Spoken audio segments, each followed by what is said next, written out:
Good evening. How are you, Coach Singh? Good Yeah. evening, Good Gavin. evening. Yeah. Okay. I'm fine. Go ahead. Coach Singh, it's your turn to speak. Oh, okay. Please go ahead. Okay. Thank you, Ajahn. Oh, yeah, Ajahn, have a query about for layperson, what is the Buddhist perspective or right understanding regarding investing in stocks and shares?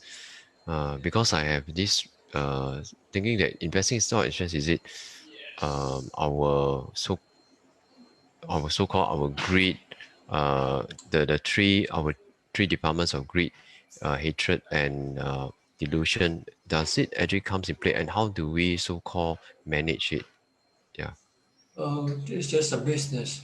It's a form of livelihood. You Mm, buy and sell, mm, and the stock is the product that you buy and sell. Just like if you sell rice, you buy and sell rice.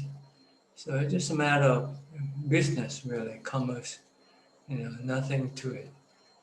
Everything has their own risk and rewards. So you just have to know how to manage them. So the greed is in every type of business. It's not just in stock or in anything. So it's in the greed is in your heart, in your mind, and this is what you have to manage. You should be greedy just enough to feed yourself. Really, that's what the purpose of uh, doing business, to be able to support your own life, and but not to get rich or anything like that, because it's rich isn't what you want. You want spiritual richness rather than material richness. So you just want to uh, work or make money just enough to provide you for yourself and your family, and then you should then devote your time to spiritual development, because that's the true development. So it's any kind of business is all right, as long as legal, it's ethical, and morally all right. Then it's okay. Okay, good enough. yes. Yeah. Thank you, Ajahn. Okay. Okay, let me say hello to Gavin. Hi, Gavin. Your turn. How are you? Hello, Ajahn. I'm good. How are you doing? Good. Saw your dad this morning. He's Oh, okay. he told me he's eating every other day right I now. see. Yeah. Okay. Good. He's really exert himself. I think he's earnest, which is what you want to do. Devote yourself entirely to the practice of spiritual development by practicing mindfulness, samadhi, and wisdom. So, any question from you today? You have a couple of questions. The first one is, when in samadhi, if you're able to just stay with the knowing and the breath disappears completely, what level of jhana is this? I don't know, and it doesn't matter. What you want to know is whether you are feeling good or not. Okay. That's all. If you feel good, then it's okay. The goal is to reach emptiness. If you have anything appears, you should ignore them, because they are distraction, and they are anicca, dukkha, anatta. So the goal is to reach emptiness, reach upekkha, and that's where the real happiness is. Okay. If you haven't yet reached that point, you should keep on concentrating. If your breath disappears, then just watch your mind, watch your thoughts. Make sure you don't think. If you think, you have to stop it with mindfulness, and then your mind will eventually converge into one, to the knower, to become the knower and no thinker. The thinking will disappear, and all you have is just a knowing. And you feel bliss, you feel happy, you feel calm. Okay? Okay. Don't worry about the jhana, the different stages of jhana. One, two, three, or four. You want to get to the fourth one by concentrating on your meditation object. I guess I was just curious to know when I ever reach the level of fourth jhana so I can know that I'm okay to start panya. You can start panya anytime after you come out of meditation, and you'll find out whether you have reached the fourth jhana or not when you try to stop your defilement. If you see what you want is anicca dukkha anatta, but your defilement still insists it wants to have it, then it means you don't have the fourth jhana yet. If you have the fourth jhana, you can resist the defilement, especially when you see that it is leading you to dukkha, to suffering. Like getting married. If you're single and your defilement wants you to get married, and the wisdom tells you it's dukkha. Yeah. Mm-hmm. So it's a matter of whether you can resist your defilement or not. If you have ubekkha, then you can do it easily because you won't feel any pain from not doing what your defilement asks you to do. But if you don't have ubekkha, you'll feel painful until you cannot resist your defilement. Okay. So when you come out of meditation, you can contemplate, you develop wisdom by looking at everything that you crave for, you desire for, you want as anicca dukkha anatta. They're just temporary happiness. Sooner or later, they will turn into dukkha, sadness, or uh, stress. Look at everything that before you have it and after you have it. See the difference within your mind.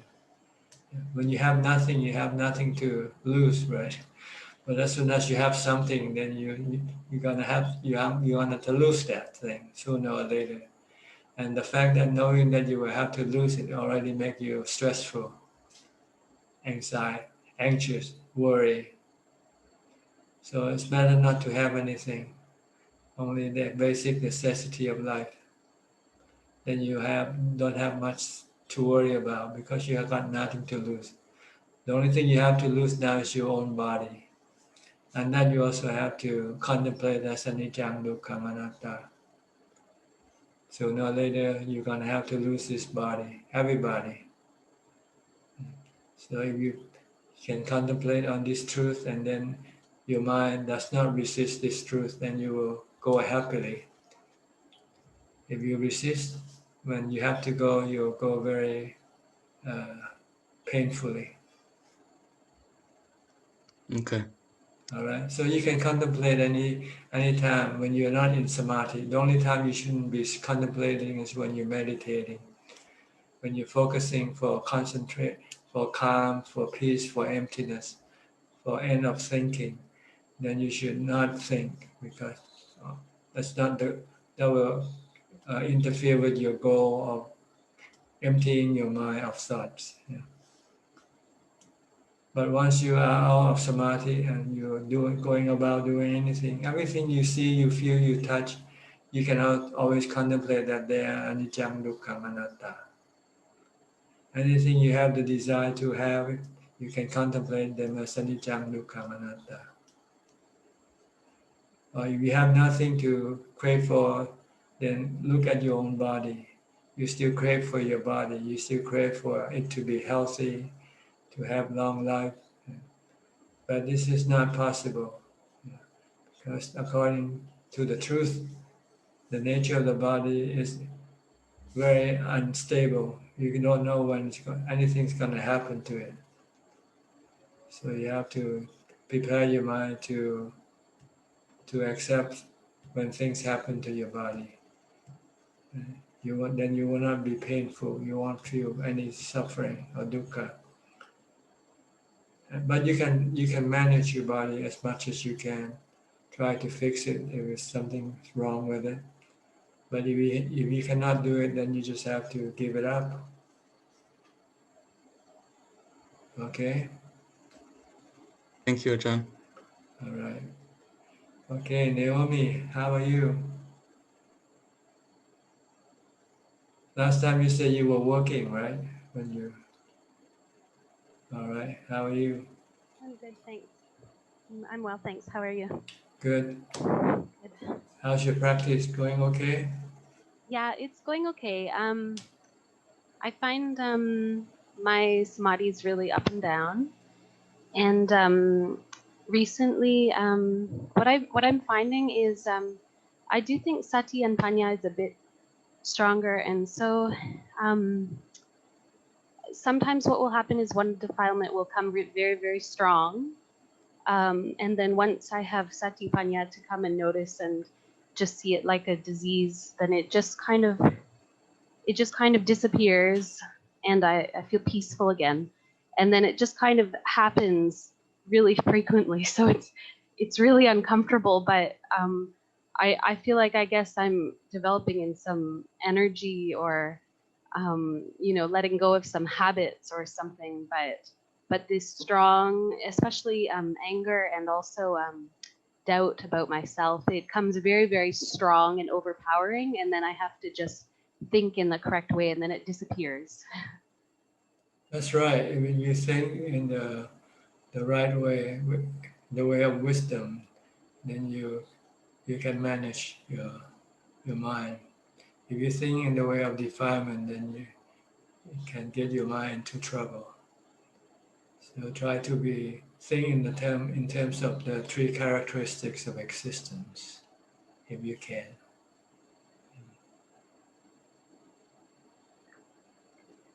Anything else? Well, when I'm doing my just cooking and cleaning at home, I often, when my mindfulness is weak, I often listen to a lot of Dhamma talks while I'm doing it. Do you think that this is a hindrance to me? It's okay to listen to Dhamma talk when you're doing something, better than listening to music or any other thing. But to get 100 benefit from listening to Dhamma talk, you should not do anything. You should concentrate on listening to the Dhamma talk only. It's like in the classroom. When you go in the classroom, your teacher won't allow you to look at your phone, right? The teacher will say, turn off your smartphone and listen to the teacher.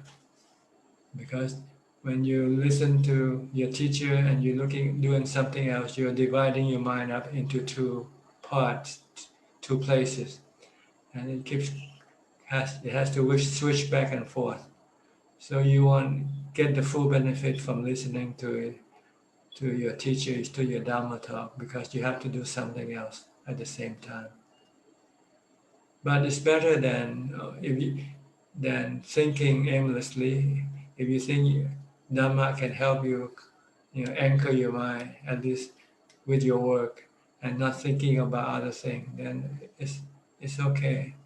But if you want to really benefit from the Dhamma talk, you have to sit still and concentrate on listening to the Dhamma talk.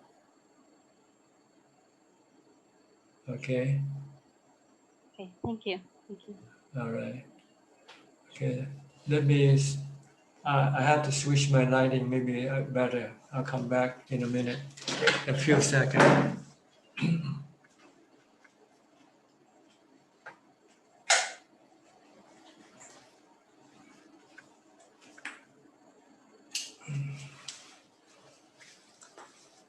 Maybe you see me better this way. Because the other light is in the back of me, so you cannot see my face clearly. Recording, whoever wants it, go ahead. Okay, Eileen. No, but what bothers me is that Hang on, somebody's that I talking. have No, is just quite fluid, Eileen has a right? background. And I do not Background. Can you turn off something? permanent kind of Turn up. Is it clear now? No. okay. Yeah, you have some background noise coming in. That's Do why I you say, turn something on? Do you have something on right now?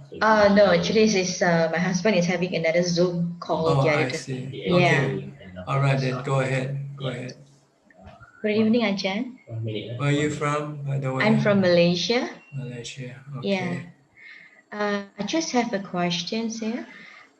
Tomorrow is a Upasota.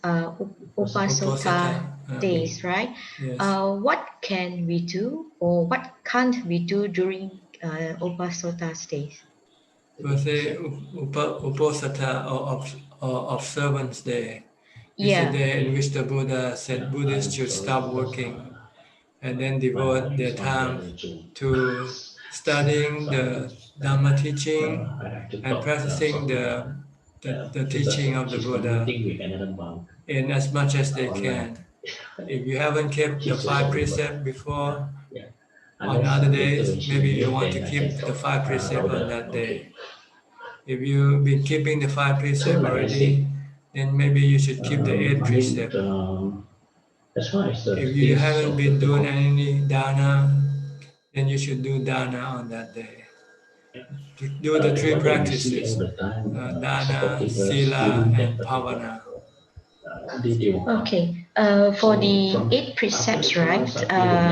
And we are not allowed to take solid food afternoons. What about drinks? Hot drinks, is it allowable? Anything that is not considered to be food, it doesn't matter whether it's liquid or solid. If it is food, you cannot take after midday. But if it's not food, then you can take them. Like fruit juices, you can drink them. You can have coffee, tea with sugar or without sugar, but without milk. Milk is considered to be food. So you have to drink black coffee or black tea, and not put in any milk. You can drink this stuff. Honey, you can allow, and also cheese. By the way, you might be surprised, but somehow cheese is considered not to be food. I'm not sure why, because in the West you use cheese for food more than medicine, right? But somehow it's been interpreted as to be okay here in Thailand. So you can have cheese or butter or any kind of soft drinks without milk, like Pepsi, Coca-Cola, anything like that. All right. Thank you, Ajahn. Okay. Hi, Sweetan, how are you? Good evening, Ajahn. How are you? Good. Are you keeping the 8 precept today? Or no, not today. Ajahn, cheese is made of milk. Can you turn on your volume a little bit? You kind of... Oh, I said cheese is made of milk. Cheese. Well, they all come from milk, but there are different products from milk. See? Like butter also come from milk. Actually, in the Buddha's time, I think the Buddha allowed butter and ghee, I think. Ghee is a kind of... But somehow they translate it here as cheese. Ghee into cheese. I'm not sure what ghee is because I've never been to India before, but I think they use it for cooking or something. Yeah, ghee is purified butter. Purified butter, yeah. Yeah. But I don't think cheese should be allowed, but somehow they interpret it to be ghee here in Thailand. But if you're doubtful, you don't have to take anything that you are doubtful, even if other people say it's okay. But you want to have a good conscience. If you're doubtful, then you should not do it. The Buddha said, don't do anything that you are doubtful, even if other people say it's okay. I tried. We just take your advice of drinking water only. Yeah, that's the best way. Solve all the problem. Ajahn, I have a question. You always said that the Sotapanna is not afraid of getting old, getting sick, and die. And the other day on the Q&A, you also said that Sotapanna sees the law of karma, and therefore they don't break the 5 precepts. How are these two related? Like how are they related? They probably Because see, Sotapanna see the Four Noble Truths, which is fundamentally that's the law of karma. dukkha and the cessation of dukkha are the results of your own action, your cravings. So when you have cravings, your mind becomes agitated, become unhappy, has dukkha. And it's also true when you break the precept, you also have dukkha in your mind. So you see that in your mind right away. As soon as you're telling lies, you feel bad already. You know you start to feel bad. As, as, as soon as you steal something, you feel bad already. You can see it right in your mind. So that's when you see the Four Noble Truths, you're actually seeing the law of karma. Because craving is the mental action, bad karma, cravings, the three cravings. And it leads to more bad karma.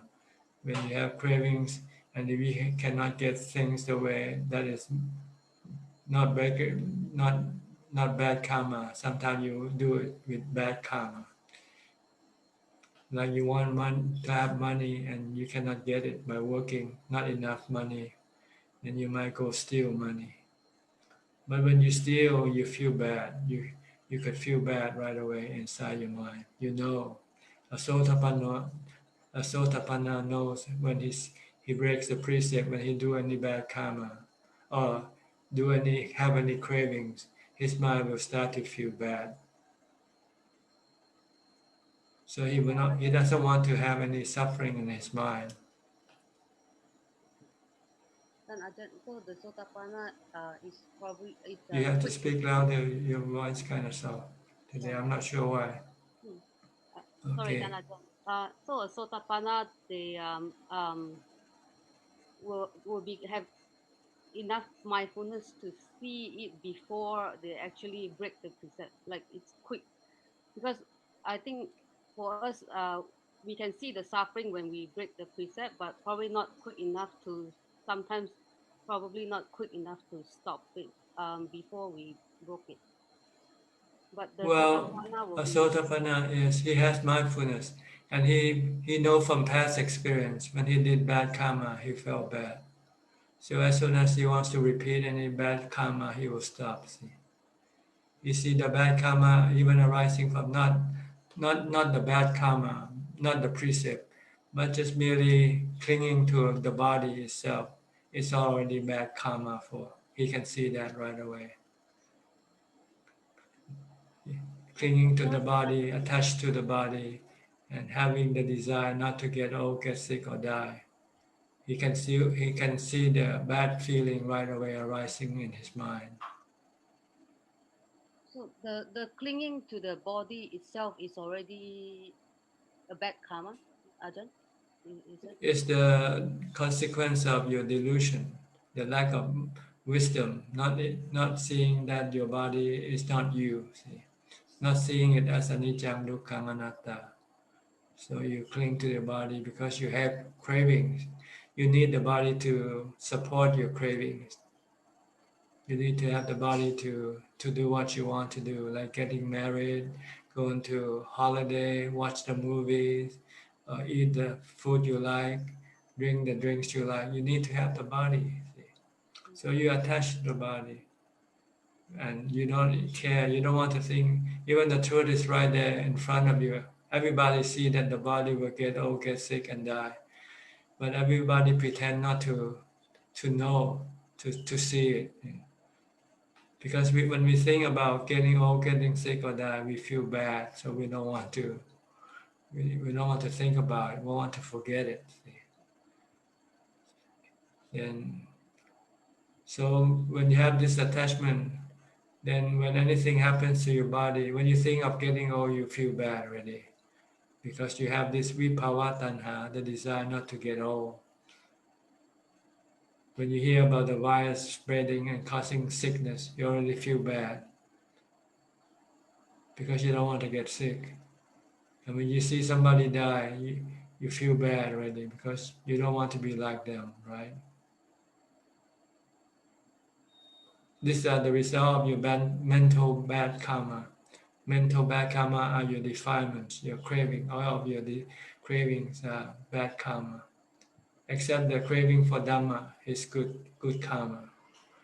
The craving to give dana, the craving to keep the precept, the craving to meditate, these are considered to be good karma because it doesn't cause any suffering in the mind. But you don't see this until you become a Sotapanna. A Sotapanna will be right on the stage where the action is really the real action is in the mind. See? Everything is in the mind. The rising and the ceasing of suffering is in the mind. The rising of craving and the stopping of the craving is in the mind.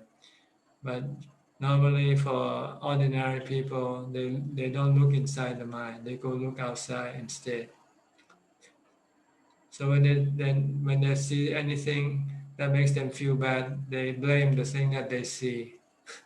They don't blame the desire for seeing the thing that they like to see as the cause of their suffering. See? So they try to fix what they see, right? When you see something you don't like, you try to change it, change the thing that you see. No matter what you change, the thing that you fix, it will eventually change again because they are impermanent. So you have to fix at the right place, and the right place is your craving. See, you have to stop your craving, and you have to stop your delusion by seeing that they are all changing. So it's useless to keep fixing things because no matter how many things you fix, how many times you fix them, they will change again into something that you don't like again. Okay? Does this answer your question? You have to have jhana. See, you have to have jhana. That's when the mind go inside. Seems And like then quite natural, Ajahn, that if you once you're not afraid of getting sick and die, you will keep the precept. It's quite naturally that you will keep the precept. yeah, it's natural because it's like hitting your head with a hammer. You know, when you hit, every time you hit your head with a hammer, you're hurting yourself. So you're not gonna hurt yourself. Yeah. Every time you break the precept, you're hurting your mind. See? Yeah. So you don't want to do it. That, And so when you're not happy, you know the cause of your unhappiness is either the bad karma or your cravings or your desire.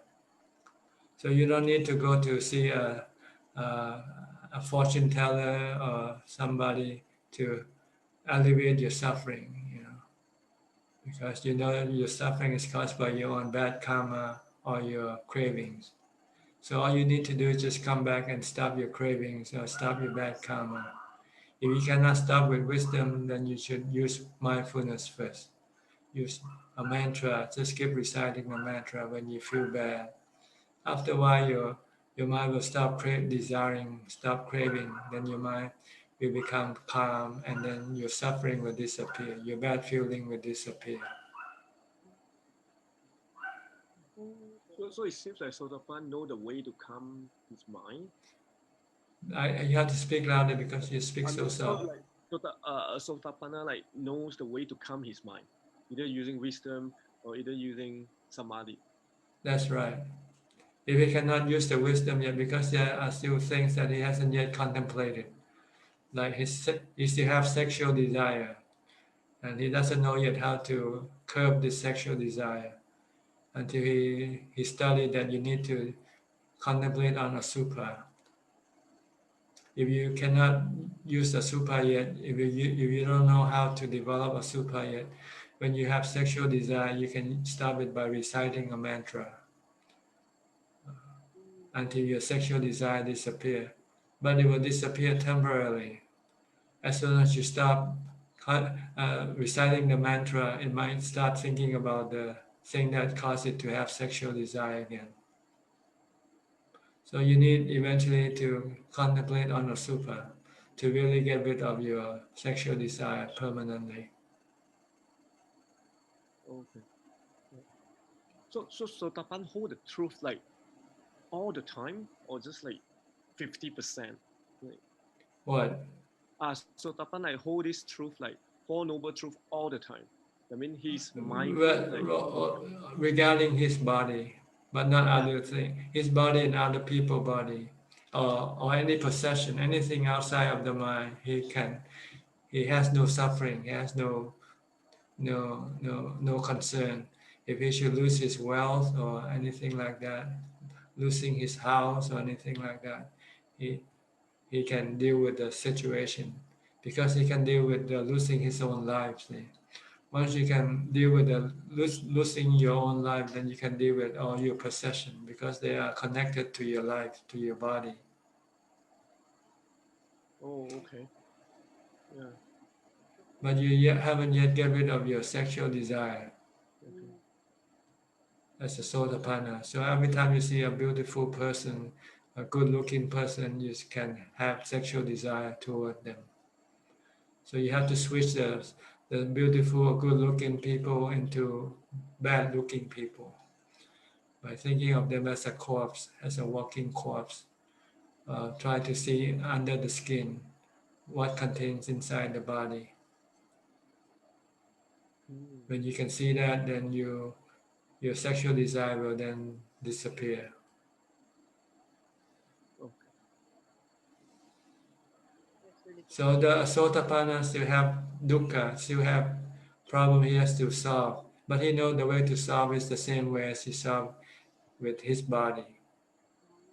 But with different tools, different type of panya. With your own body, you use anicca, the body subjected to aging, sickness, and death. It's anatta, doesn't belong to you, it's not you. But with sexual desire, you have to, it's caused by your looking at beautiful, good-looking people. So you want to switch that good-looking people to be bad-looking, disgusting looking. Okay. So you have to look at the other side of the body. The body has two sides, like a coin. A coin has two sides. But we tend to look at the body only on one side, right? The good-looking side. Everybody, even you, when you look at yourself, you want your body to look good. You know, before you go outside the house, you look at the mirror first, right? Am I looking okay or not? You know? So we all look at the one side of the body. We never look at the other side of the body. So we become what you call obsessed with the beauty of the body, and we want to maintain it. We don't want to get. That's why we don't want to get old, because when we get old, we look ugly, right? Oh. So you have to look at the other side of the body. Look at the ugly part, the disgusting part of the body. Think of yourself as a corpse. You know, look what happens when you die. What happens when people die? You know. Sometimes it's good to visit a corpse to remind you the truth, you know, because sometimes by thinking, visualizing is not enough. You really have to look at the real thing. That's why the Buddha told one monk that he should go look at the body of a beautiful prostitute who just died. Yeah. And after he visited her body, look at her corpse, he became enlightened. He became an anagami. Oh. He can get rid of his sexual desire completely, because that picture will stay in his mind all the time. Every time he has any sexual desire, then he will think of this picture. Yeah. So you have to develop this picture, this asupa picture in your mind constantly, all the time. Be ready to come up anytime you need it to.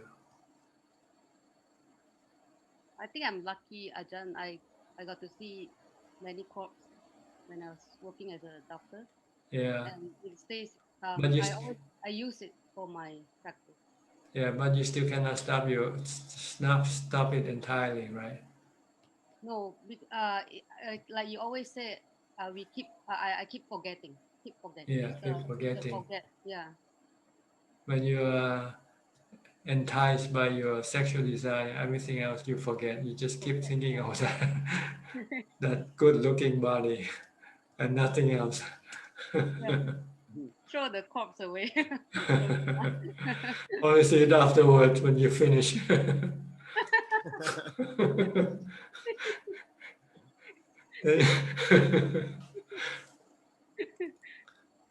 Okay, let me go to the next person, all right? Okay, Alvin Lee from Malaysia. How are you, Alvin? I'm good, Tan Ajahn. How are you, Tan Ajahn? Good. Yeah. Tan Ajahn, I got this question. I think you probably have answered it a few times, but I just want to, reinforce the understanding again. In terms of the five khandas, when we talk about the chitta is sort of permanent. It's the only khanda which is permanent, right, Tan Ajahn? And can you explain on that again? Well, see, the chitta is the knowing element. See, our life is built up by the five elements, four belonging to the body, the four: water, earth, water, wind, and fire. This builds up the body. And the fifth element is the knowing element.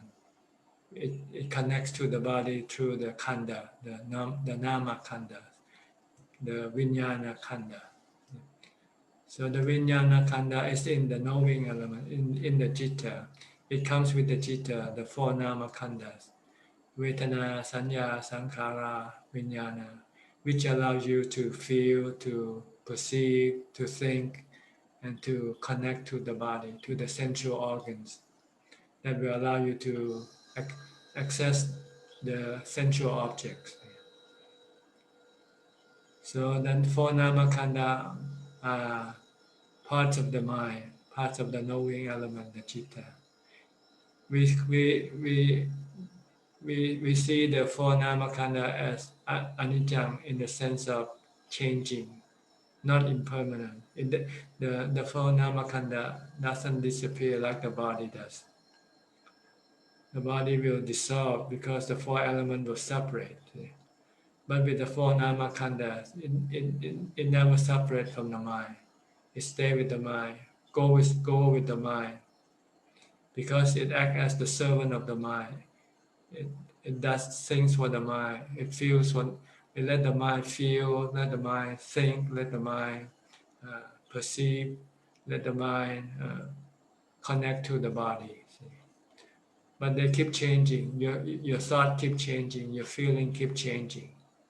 Yeah. You feel good sometimes. You feel bad sometimes. You feel neutral sometimes. You think about good things sometimes. You think about bad things sometimes.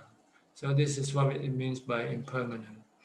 And it is anatta because you cannot really force it, control it, to only to feel good all the time. Until you meditate and you have the wisdom like the Buddha, and then you can control the khanda.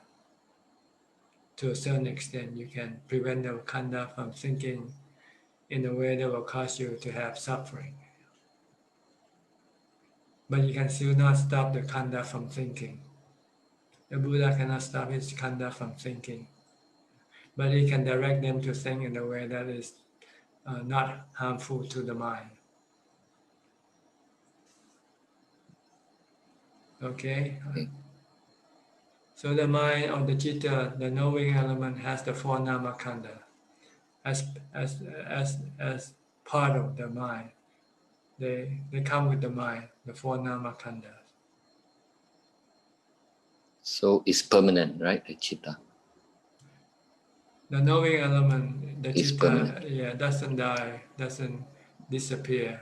It's neither created nor destroyed, like the other four elements. Actually, other five elements. We find the earth, water, wind, and fire. There's the sixth element we call the space element. You need to have space for this thing to exist, right? Like your body needs space to exist, and your body is made of the four elements. Why the the chitta, the knowing element, doesn't need the space, the physical space element, but it still needs I'm not sure what you call it, the mental space maybe. But that's not it either. Maybe I should say that the space element is for the four element, the five element when they come combined, like the body, like your body and my body. It needs to have space to exist on. But the space element isn't really important at all. So we sometimes can skip or not even think about it. We just think that everything in this physical world we live in are made up of the four or five elements. If they're just four elements, they're just three. They're without consciousness. But with human beings and animals, then they have the fifth element connected to the four elements. Have the mind connected to the body. That's all there is. Everybody, everything in this world is are just made from these elements. And then our delusion, the mind's delusion, start to create concepts and create the ideas of self and so forth. Ajahn, you just now you said chitta is neither created nor destroyed. All the six elements, they're neither created nor destroyed. They're always there. Six. The universe, the planets, the people who habitate the planets, they're always there. They keep changing, like the body. Your body formed by the four elements, and then one day it breaks down, and then a new body is formed again. But these are the forming of the elements, but the elements themselves remain constant, remain the same.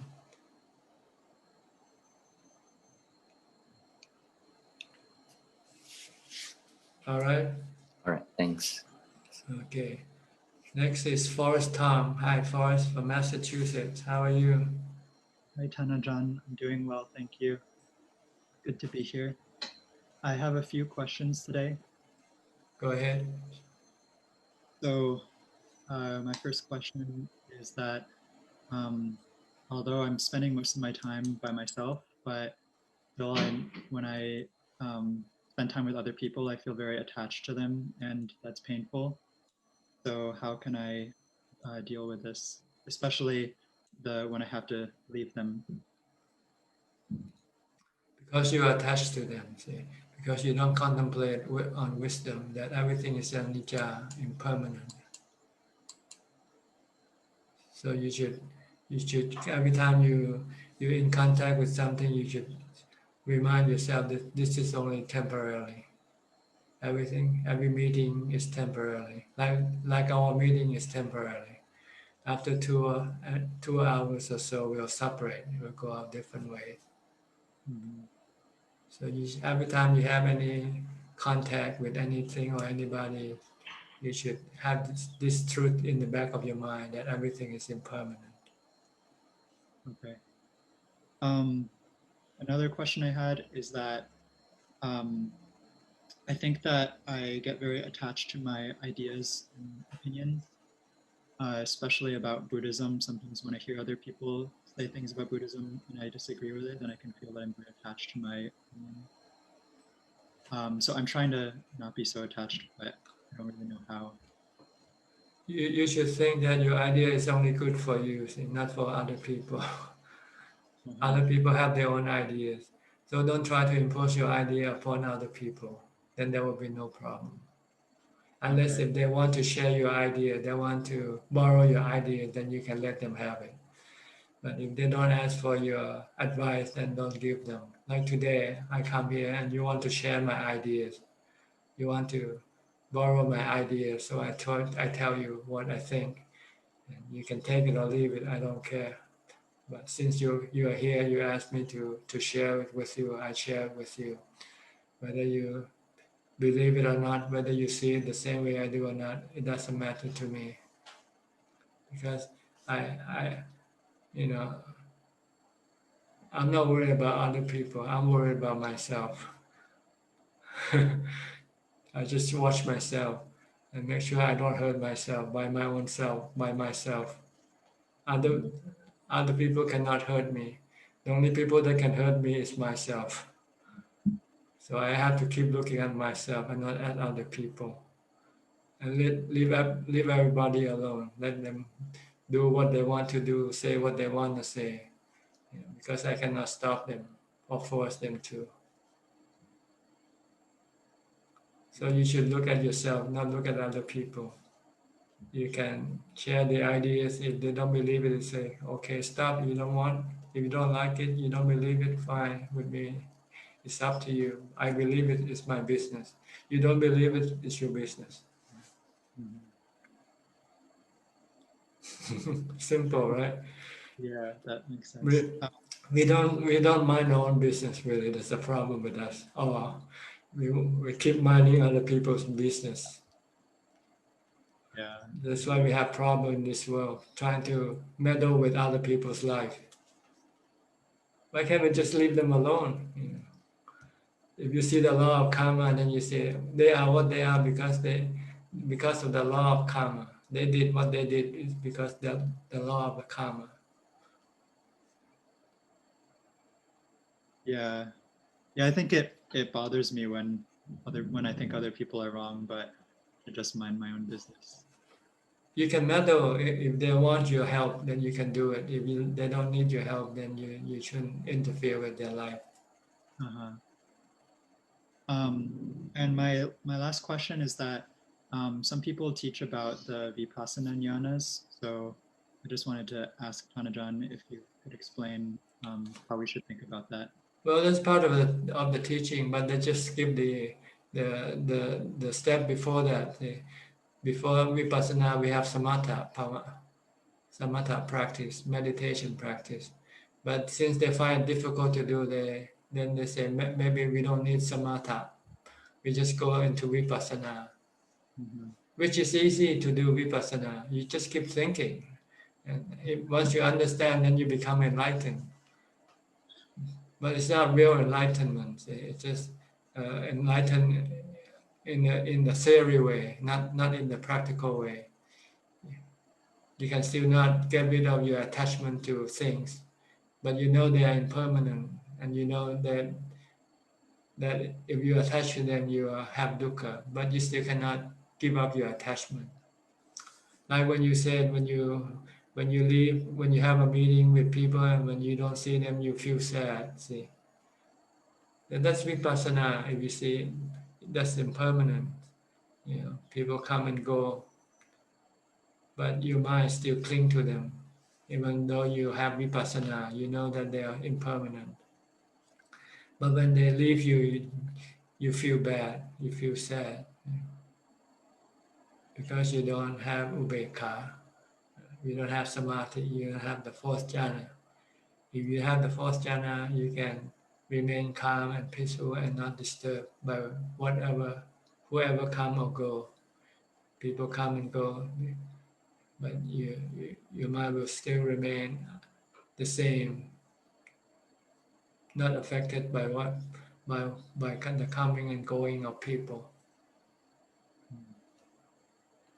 So I think a lot of people misunderstand. They think that you can use vipassana and then you can use even vipassana to get the mind into the fourth jhana, which it can happen sometime, but on a rare occasion. You have to have some life-threatening situation. Like last time I told you about the story of the tiger, a monk running into a tiger walking, and then he has to use his mindfulness and wisdom to teach him that the body is impermanent. You have to let go of the body. Once you let go of the body, then the mind enter into jhana. But if you don't have strong mindfulness, you won't be able to teach the mind to let go. The mind is very stubborn, and you need the fourth jhana to stop the stubbornness of the mind. That's why people find it difficult to meditate for the fourth jhana, because the mind is so stubborn. The The mind don't want to enter into the fourth jhana. Not the mind, the defilement really. Okay. So follow the Buddha's teaching. Don't follow other people's. You take the Buddha as his refuge. You take the Dhamma as his refuge. You take the noble disciple as his refuge. And they all talk about Sila, Samadhi, and Panya. Samatha Bhavana and Vipassana Bhavana. They never say skip Samatha Bhavana and go to Vipassana Bhavana. Never. Except on special occasion, yes. But normally, no.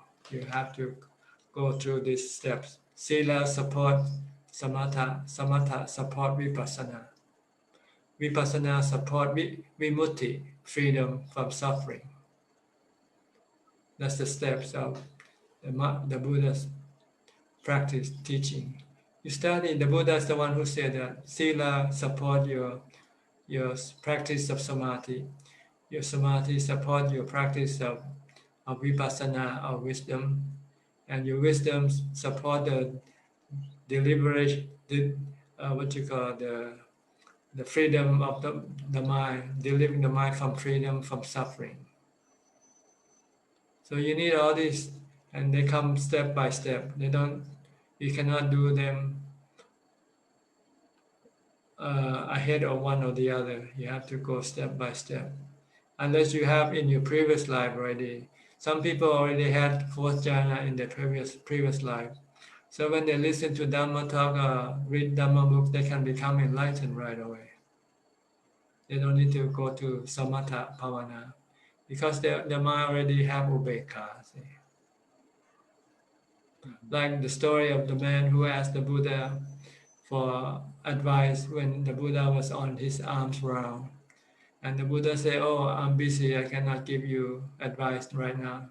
So I asked, please just give me a brief advice, the core of your teaching, what to do." And the Buddha said, "Okay, when you see something, just see. When you hear something, just hear. When you know something, just know." And once he heard that, he became enlightened. Not react, not to do anything when you see or hear. But can you do that when you see something or hear something and you can just remain non-reactive, just remain knowing? No, right? So the man, he became enlightened, so he asked permission for the Buddha that he wants to ordain, and he went away to get all his preparation for ordination. But unfortunately, on the way, he was run over by a bull, and he died. And once the Buddha know that, he said, cremate this guy's body and then keep his bones in the stupa. This is an indication that he's an enlightened person. In ancient India, when an enlightened person like the Buddha or an Arahant die, they will keep the remain. They will build a stupa to keep the remain, to serve as a reminder of this person. So in a way, the Buddha was the one who confirmed that this man has become enlightened by simply hearing the brief advice that he gave to him. Because when he ran into a bull, he didn't run away. See, he just let the bull hit him, get him killed.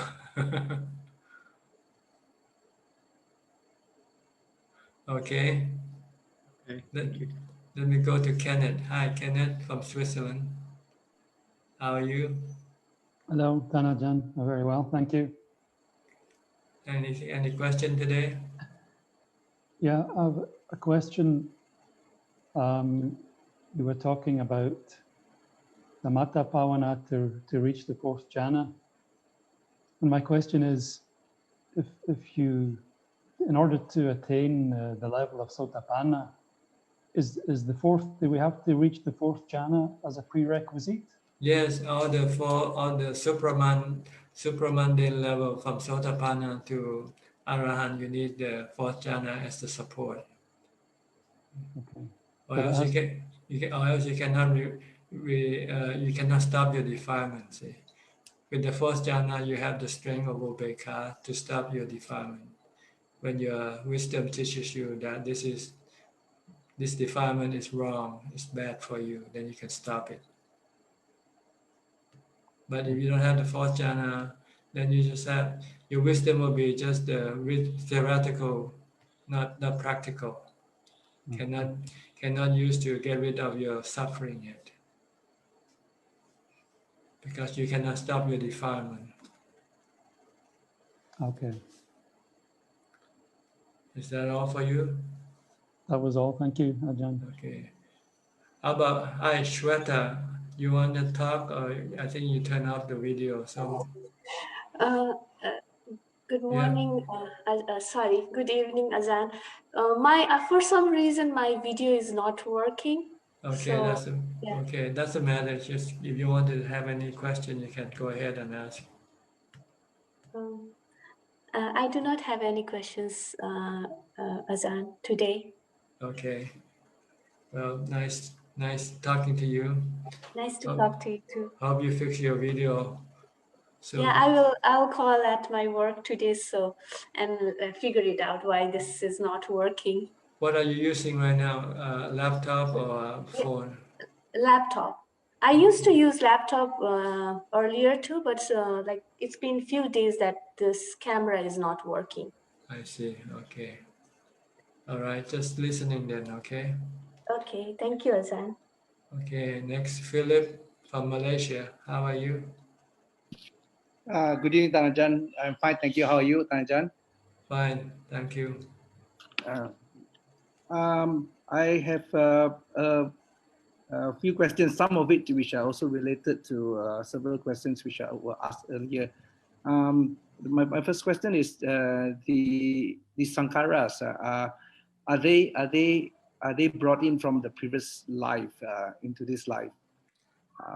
Which sankhara? You mean the namakanda, the yes. thoughts? Yes. Well, they always come with the mind. See, the mind comes from previous lives, and the way the sankhara thing will the way people think they come from the previous lives. Okay, and so just to clarify, you mentioned earlier, so an arahant still does form sankharas in their mind, but they don't get attached to it. Is that correct? No, they don't use they can control the sankhara not to think in terms of the defilement. See? You use sankhara to think. You can think by way of Dhamma, or you can think by way of defilement. See? For normal people, they will use sankhara to support their defilement, their cravings. You think, oh, I want to go to make some money, I want to become somebody. This is cravings. But with an arahant, he knows that this is bad. This type of sankhara is bad. So he stops thinking this way. He stops his thinking for having to acquire anything in this world, because he sees with wisdom that everything in this world is anicca, dukkha, anatta. So he uses his sankhara in a good manner, which is like teaching the Dhamma. Okay. Like the Buddha still used his sankhara after his enlightenment, but he used for the benefit of other people. Understand. The other question is that I think earlier Alvin asked the five khandhas which are permanent. I mean the earth, wind, fire, chitta. So it's quite similar to the science. We learn the first law of thermodynamics, right? The energy cannot be created nor destroyed. Yes, everything is constant. E equals to mc square. Yeah, okay. The first law of thermodynamics. Yeah, I can understand that very well. Yeah. Everything just changed from one state to the next. Like the water can change into vapor, become gas, and then it turn back into liquid again when it condenses. So everything changes according to the conditions that force it to change. When you raise the temperature and pressure, the solid can become liquid, right? Yes, correct. Okay. But they're still elements. Yes. They still remain elements. Right. Water will always be water, regardless how you condition it. Yes. Right. So when you use the four elements to form your body, then it becomes a body. They become body, but temporarily because they don't like to stay together long enough. After 100 years or so, they say goodbye to each other, and so they separate. When the body dies, the first element that goes away is the wind element, right? The breath that you. The second is the fire element. The body becomes cold. The third element is the fluid, the water element start seeping out of the body. And if you left it long enough, the body will become dry, solid. That's the earth element. That's the ancient word for solid, it's earth element. Water is for liquid element. And heat is the fire element, heat. And then the fourth one is the air element. We call gas nowadays, like all the gases, oxygen, hydrogen, so forth. But in ancient time, they call it the wind element. So there are no self in these things. When they form a body, there's no self in the body. Like when you build a car, there's no self in the car, right? It's just metal, plastics, and glasses. But the mind, delusion, cause the mind to think the body is itself, because the mind doesn't have any form. So when it connects to the body, it takes the body as itself, as a form. Because the mind can only see the body and not see itself. See? So Tanajan, these elements, they recycle over and over again through many universe cycle, right? Yeah, millions of cycles, endless. And what brings it together is because of our defilement that forms this universe, right? Well, what brings the four elements due to the conditions? Yeah, like the condition that can cause the movement of the four elements. Sometimes they combine, sometimes they separate. Yeah. Like sometimes the water will go into the sky as vapor and become clouds, and it moves to another place and fall on land, and then give land that land. If there's a seed in the, then can create trees and so forth. And if there's any human body, then it can create more human bodies. And the mind can connect with the human body, because the mind needs something that has the five sensual organs to connect to.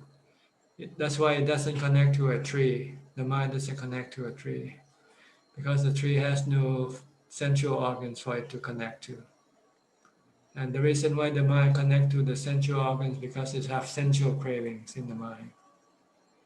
But if you practice vipassana and bhavana, meditation, and you become enlightened, then you stop this craving. And then the mind doesn't go look for a new body to connect to, because it doesn't need to use the body anymore, because it has no sensual cravings anymore. So it doesn't take any birth. Then it will be forever separated, not reconnect to anybody anymore. But with the enlightened mind, like yours and mine, we still have cravings for sensual objects. So when this body dies, then this craving will push the mind to go reconnect to a new body. So we have new birth again. But it's still the same thing. The body is still the four elements, the same four elements, like the previous body.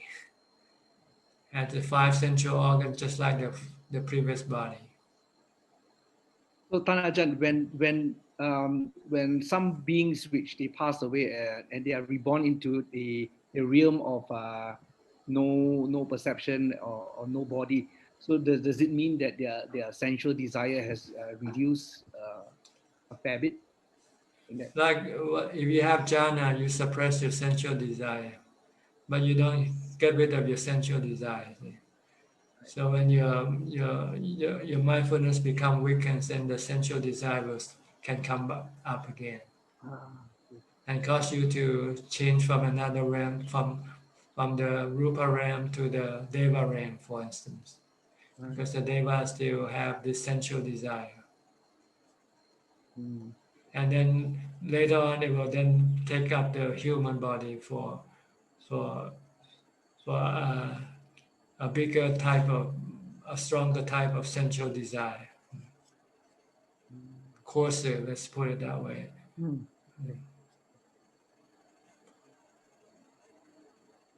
So it's this craving that propels the mind to go look for sensual objects with the body, and without the body, it relies on the sensual object that is being recorded in the memory of the mind itself. That's when you become a deva, you rely on your recorded experiences in the past to create a world of sensual objects, but without the body. Like when you go to sleep, you don't have the body, right? You don't use the body, but you can still dream of going to places, eating, drinking, and so forth. These are the memory that you store in your mind. So you rely on memory when you die to use it as your sensual objects, right? In which you can then have some kind of happiness from indulging in these sensual objects.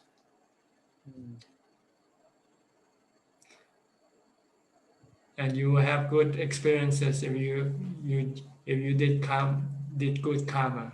You will have good dreams. If you have bad dreams, then you will have bad experiences in your dream. So after you die, the mind enter into the spiritual or dream world. Really, that's what we call dream world, spiritual world.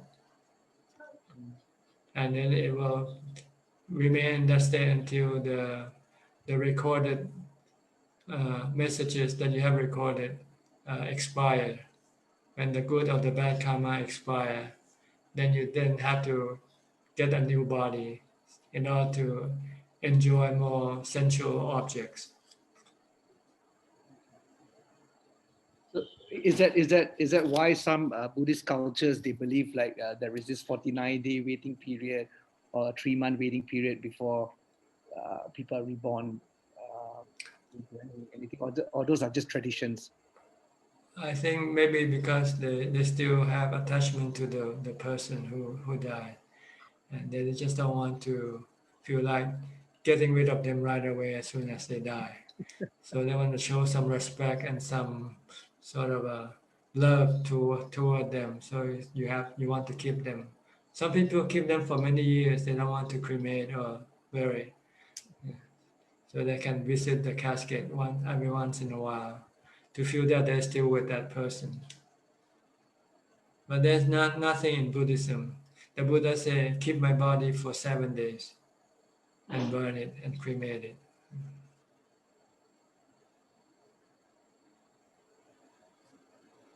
But with other people, sometimes they have to have time for preparation for the funeral. See? So sometimes they don't have enough money, because funeral, especially in Buddhist culture, I think considered to be a major event, and you want to make sure you do it good, do it big. So sometimes you have to find the right time and the right amount of money first before you can do it. So that then they have to keep it for 30 days, keep it for 100 days or something like that, or 1 year sometimes even. And then when they're ready, and this also will give time for people to invite people to come to the funeral also. So it's a big event as funeral in Buddhist culture, at least in the Thai Buddhist culture. And everybody feel compelled or obliged to attend another person's funeral to show their respect and love. If you don't go, it means you don't love them or you don't respect them.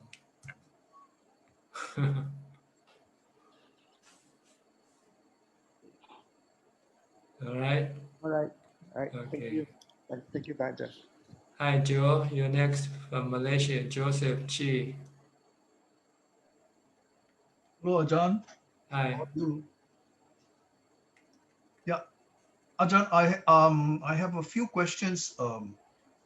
With regards, just now you were sharing about the chitta or the knowing element, and that our four namakhandas is part of our knowing element of the chitta.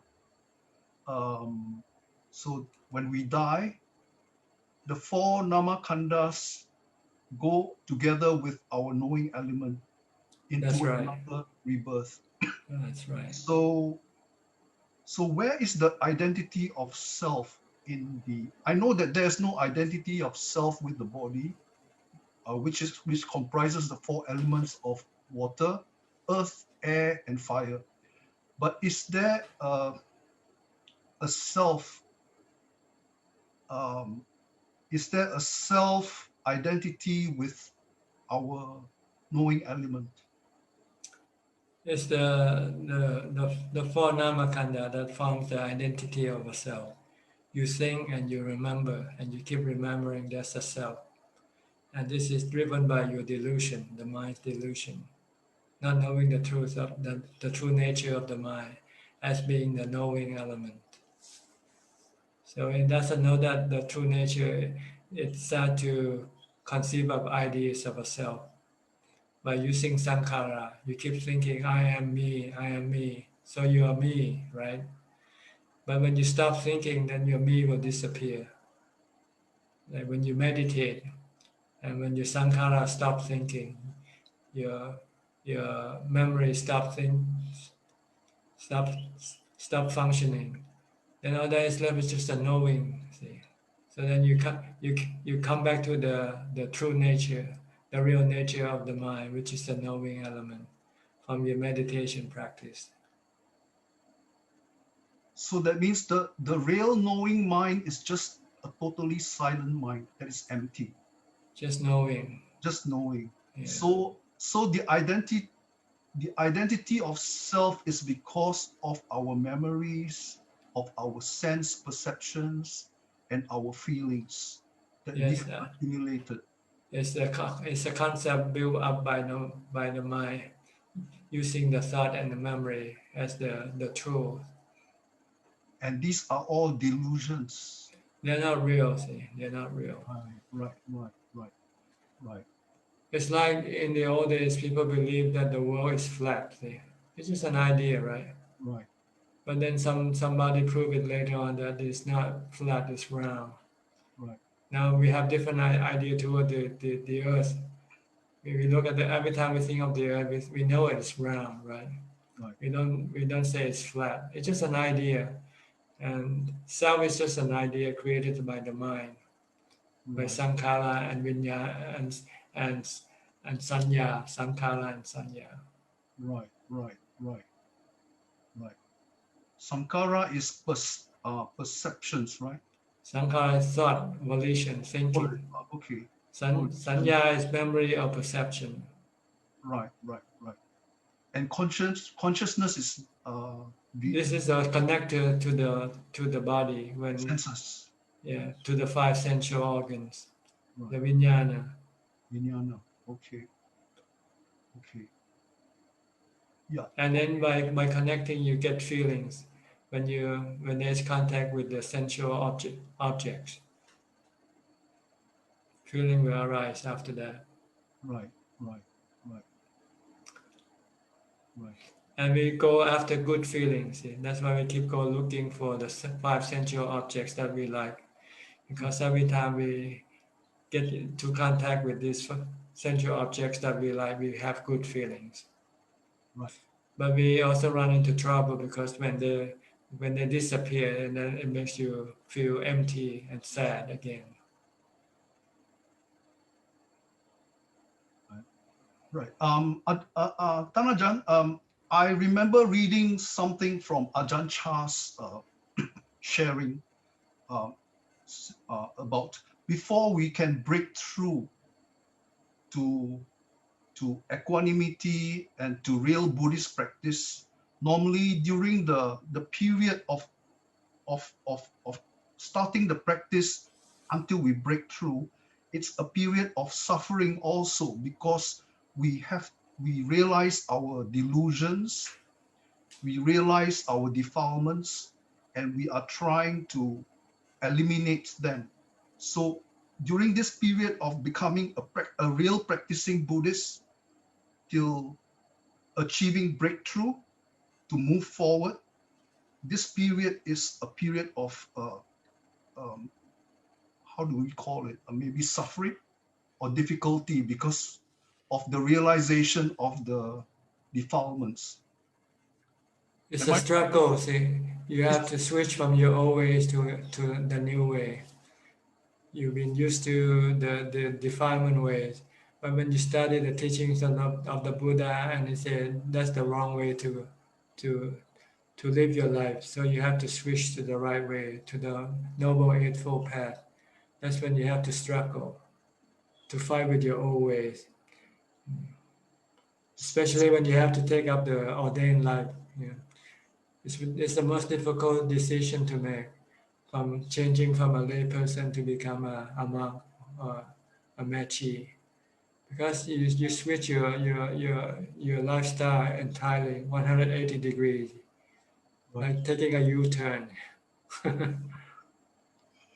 Right. So you have to have enough strength to do that. That's why you first have to practice as a lay person to have enough ubekkha, to have enough wisdom, to see that the path that you are going is the wrong path. Then you will then have the strength to take a U-turn. Right.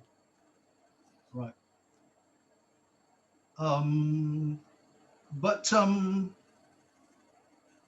I don't know whether I'm right to say this, but I feel like the monastic life or becoming a monk is the most conducive way of achieving enlightenment, or at least entering the stream. That's right, because there's no distractions, no obstacles. Less obstacle, let's put it that way. There's still obstacle, but you eliminate lots of them, especially the external obstacles like sensual objects. So the struggle is during the beginning. From the start when you decide to take a different path, that's when the struggle begins. So when is the breakthrough? When you decide to become a monk.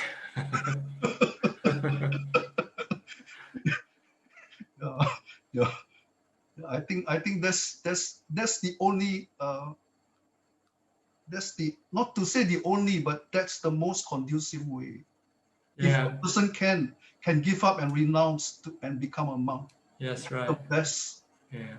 That's when you make 180 U-turn completely. Yeah. As a layperson, you still zigzag, you're coming back and forth. You practice for 3 days, and then you come back and live as a layperson for another 4 days or something. Totally agree. Totally agree. Okay. Okay. Thank you, Ajahn. All right. Let me say hello to Monica, Chen, and Xin Yi. Hi, how are you? From Malaysia. Yes. Good evening, Tan Ajahn. You'll be well happy. Okay. Anything to say or ask? Actually, I would like to ask about this. I'm referring to this answer to this Q&A in your book. In 2016, to a question by from Australia. And then he was asking about these kamatanas, and your answer was that there are 4 kamatanas. And you also mentioned that in your answer, when a person is mad, we use metta for our for the meditation, and then also when a person is reckless, then we think about that. Can Tan Ajahn elaborate more on that? Like how do we see that when we are mad, or how do we check ourselves that we are reckless? Normally you know when you get angry, that's when you're mad. When somebody did anything wrong to you, you're angry, you are mad, you know. And when you're reckless, it means you still want to be, you still want happiness from this world. That's when you're reckless. If you think you can have happiness from this world and like building a bigger house, buying a better car, you know, buying new dresses or shoes, these are considered reckless. And you have to think about that. When you think about that, then you can stop accumulating this thing and say, what can you do with this thing when you die? You know, they don't do anything. They don't help you when you die. So you need to contemplate on this when you still have strong obsession with things of this world, such as the four, what we call the worldly Dhamma: status, wealth, status, praises, and happiness. These are considered being reckless. So you have to think of that. Then you can see the impermanence of this thing, and then you say, "Oh, this is not the way to go." Then you can then come back better to meditate. So that means actually we are surrounded by a lot of mad people because there's a lot of anger going around. That's right. That's why you, as a meditator, you want to remain separate from people as much as possible. Don't congregate. Don't mingle. Don't only make contact because you have to on some essential things like food, clothing, medicine, and housing. Other than that, it's better to stay away from people, even people in your own family. It's better just to be alone if you can do it. Because when you're with somebody, even sooner or later, you're gonna have some issue with each other, right? Oh, you don't look good. You don't say nice thing to me. How come? So forth. They start complaining already.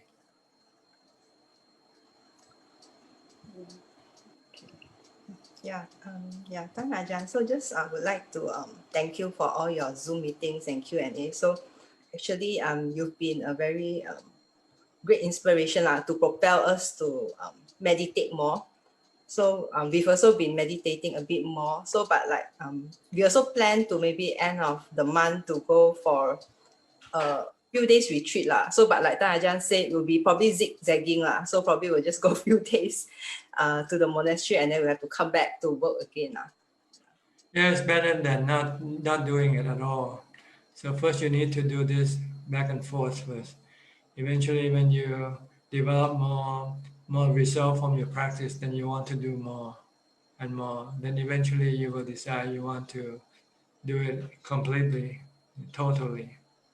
You just take time to build up your strength, your moral strength, your mental strength, to live a spiritual life rather than a physical life. Yes, because normally we'll try to take 8 precepts at home, but at home when we meditate, can see that it's harder to go into deep concentration.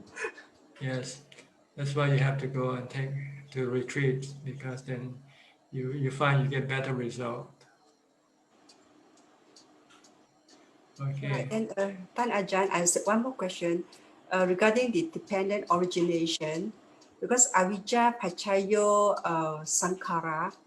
So does it mean that the delusion conditions all thoughts, or is it just the wrong thoughts? I think you should use the word activate for paccaya. Okay, activate. Delusion activates sankhara to think for happiness outside of the mind. So it goes to it activates vijnana to connect to the sensual organs of the body. And when there is connection with the sensual organ, then there is contact to the sensual objects.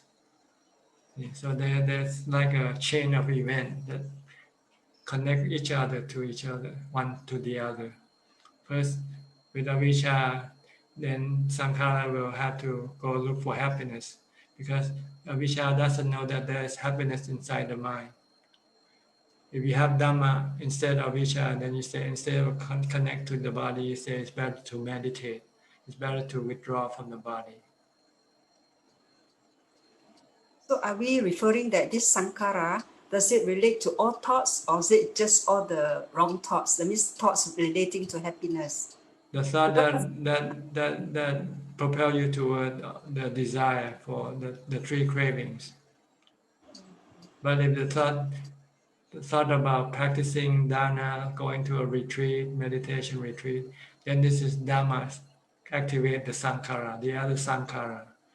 So you have two sankhara, one that will bind you in samsara, and the other will deliver you away from samsara, free you from samsara. That's the thought of Dhamma.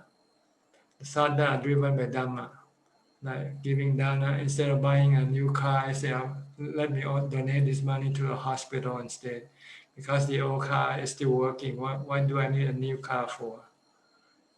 So you did not donate the money for charity instead. Then you get better feeling and you cut off your desire for getting new cars. Because when you get this new car, after a few years, it's going to become old again, right? Then you want to get a new car again. So you keep repeating this thing without getting any benefit for your mind. But if you give this money to for charity, you get rid of your desire to get a new car. And if you have to get a new car, it's only when your old car doesn't work anymore. So you stop your craving, see, by giving your money to charity. So this is Dhamma-driven sankhara. Dhamma activates sankhara. Because I realized that, the Buddha actually asks us to have the right thoughts. So That's that means right. sankhara encompasses everything. Everything that leads you to enlightenment, leads you to the stopping of all your cravings, of your defilement. This is right thought. All right, okay. Okay. Thank you, Ajahn. All right. Mudita, you want to say anything? Mudita from Thailand. กราบนมัสการค่ะท่านอาจารย์ How are you? Good. And you? I'm good, thank you. What I want to say is last week you advised me to study 5 sutta. So I have studied the meaning of those 5 sutta, and I will recite the Pali later.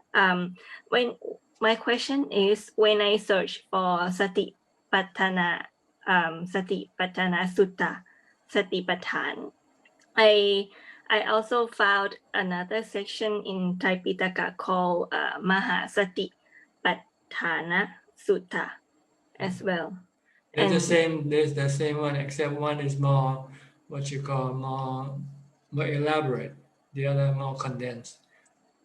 Mahasatipatthana, it means it's more elaborate, not shortened, not abbreviated. It has a lot of repetition. Okay, so this one is quite difficult. Satipatthana Sutta, very difficult to understand. Yeah, but it gives the same message. Right. Okay, so I'll study the Satipatthana first. Yeah. It's okay. Yeah, you don't need to do the Mahasatipatthana Sutta. That's a complete sutta. And the Satipatthana Sutta is the abbreviated sutta. Okay, I understand now. Thank you so much. That's all from me,ท่านพระอาจารย์. Okay. Thank you. Okay. Hi, Lim Kim Heng. You from Malaysia or Singapore? Yeah, I'm from Malaysia, Tanajan. Hi, how are you? Good. Any question? Yeah, just a few questions. The first one is, you're talking about Sotapanna today, about Sotapanna. Will a lay person can achieve Sotapanna? Anybody. It doesn't have to be lay person or monk. If you have the wisdom to see that the body, the 5 khandha is anatta, no self, the body is just element, the mind is just element, and then you let go of your attachment toward the body. Stop thinking that the body is you or belonging to you. you can become a Sotapanna. But you have to find out. You cannot become a Sotapanna by thinking. You have to prove it. Like you cannot be a thing by I'm a boxer, I'm a champ boxer without going to the ring. You know, you have to go to the ring and face your opponent first. And your opponent is your attachment to your body, your fear of aging, sickness, and death. That's your opponent. See if you can vanquish your fear or not. If you can eliminate your fear of aging, sickness, and death, then you can be certain that you are Sotapanna. The other thing, Ajahn, is you're talking about the 8 precepts. So the number 8, we are talking about we shouldn't lie or sit on high or luxurious place or sleep on luxurious place. What about sometimes due to the nature of job, we go outstation, then we stay in hotel, and those beds and seats, they are luxurious. Well, you can sleep on the floor. Sleep on the floor. Yes, if you give the 8 precepts, then you have to sleep on the floor. Just take the pillow down the floor and you can use the sheet to cover the floor and then sleep on the floor instead of the bed, because it's too comfortable. On the bed, you sleep too much. That's a problem. You want to spend your time in meditation more than sleeping. So you have to sleep on an uncomfortable place. Then you won't sleep too much. Then you feel maybe you're losing your money by paying the money for the bed and you don't use it. But don't think that way. You think that I'm getting Dhamma. Dhamma is more important than money. I see.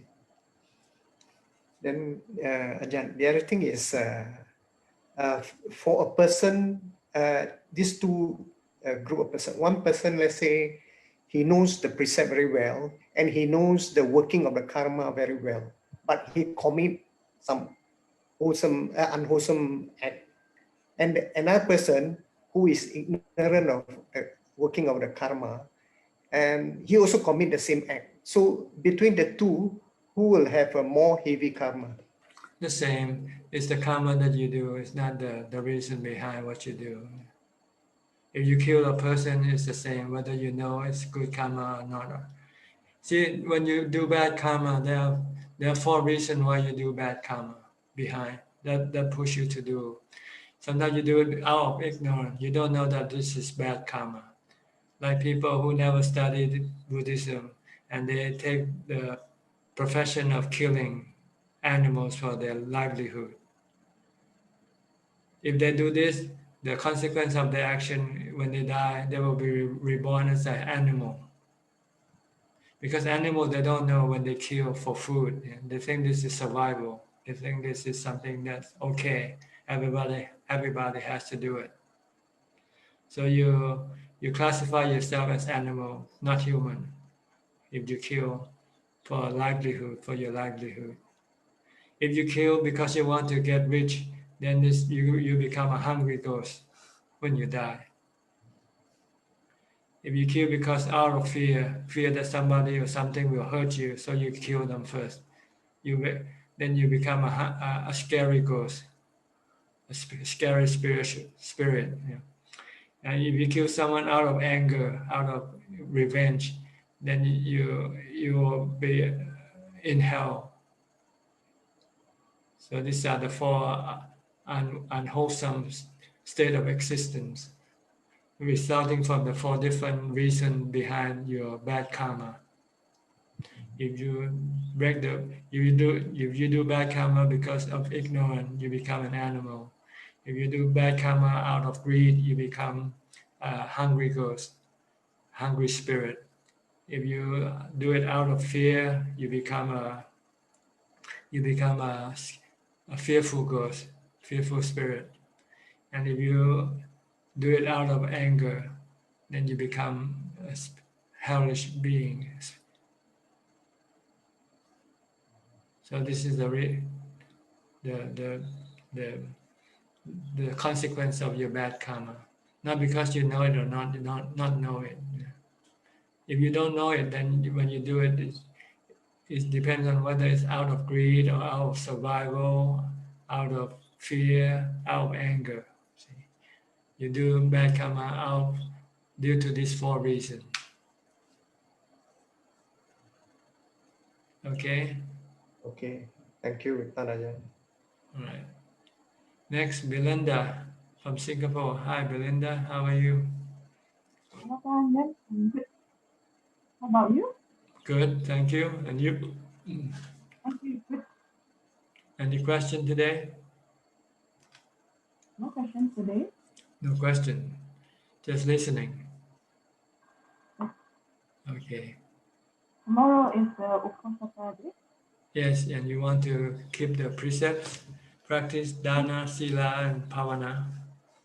Okay, good. Next, Soling, how are you? From London. We are only just Hello, Ajahn. Today. But is it true that because of my greed, I was only writing for my writing, but then I put it down and went back to my practicing habit? Should we always think that the greed is one of the sankharas, so that we should never think that much there?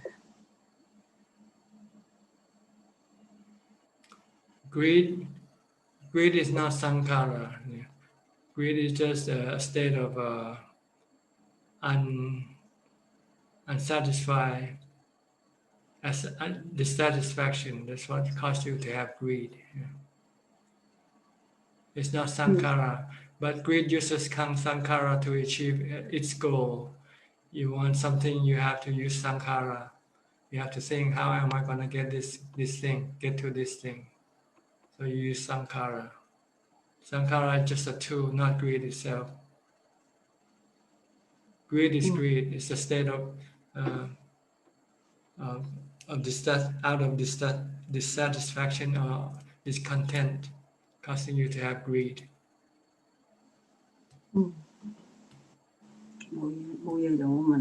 Yeah, thank you. Okay. All right. Is that all? Okay. Ajahn, yes. This is not really I don't think it's a Dharma question, but I'm just curious about when we were talking about the 4 elements. When we died, everything go back to the original state and disintegrate. Now, so I was thinking, in olden times in Chinese, the China Zen tradition, there's some renounced meditation master. When they pass away and their physical body, they found to be still intact after many years. Would it be possible, or is it something, I don't know, I don't understand? What remain intact is just the earth elements, but the other element, they are gone. There's no heat in the body, no air in the body, no fluid in the body. All that is left is just the earth element, the solid part of the body. Like becoming a mummy, So even the skins and things, they look as if they were still there. So just they're still there because they don't break down as easy as other things. But if you leave them long enough exposed to the condition, the environment, the elements, then it can break down very quickly. But if you preserve it like a mummy, then it can remain longer.